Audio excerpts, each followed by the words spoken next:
ঝুমা লাইফস্টাইলে সবাইকে স্বাগত বন্ধুরা। তো আশা করি তোমরা সবাই ভালো আছো। আর আমাকে যে জিজ্ঞেস করো, আমি একদমই ভালো নেই। তো চলে আসলাম দেখো আমার ছাদে। আর কেন ভালো নেই সেটা অবশ্যই তোমাদের আমি বলছি। তো তার আগে ছাদ দেখে নাও। ছাদে চলে আসলাম। আর তোমরা তো জানোই প্রচণ্ড গরম পড়েছে। আর আমি ভিডিও ঠিকঠাকভাবে একদমই দিতে পারছি না, মানে একদমই পারছি না, এতটাই গরম। মানে কী আর বলবো, তোমরাও জানো যে কীভাবে গরম পড়েছে। তো তোমরা একটু সাপোর্ট করো আর পাশে থেকো। ভিডিও খুব তাড়াতাড়ি করে দেবো, আর ব্লগ ভিডিও দেবো। আর দেখো একটু হাওয়া আছে তাই চলে আসলাম ছাদে, নাহলে ছাদে আসাটা একদমই মানে অসুবিধা হয়ে যায়, খুব গরম। তো পাশে থেকো, সাথে থেকো, ভিডিও তাড়াতাড়ি দেবো। আর এই ভিডিওটা করছি শুধু এর জন্য যে অনেকেই ভাবছো ভিডিও দিচ্ছি না কেন, তো এর জন্য আমি দিচ্ছি না যে গরমের জন্য আমি একদম ভিডিও দিতে পারছি না। আর কি বলবো, কিছু বলার নেই।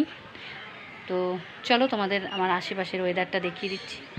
তো দেখো একটু হাওয়া আছে যার জন্য চলে আসলাম ছাদে।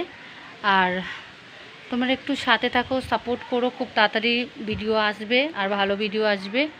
তো আর কি বলবো, এখন গিয়ে অনেক কাজ আছে, এখন 5:30 বাজে। তো ভিডিওটা আমি এখন দিয়ে দিচ্ছি। তো তোমরা ভালো থাকো, সুস্থ থাকো, গরমে বেশি বেশি করে জল খাও। টাটা।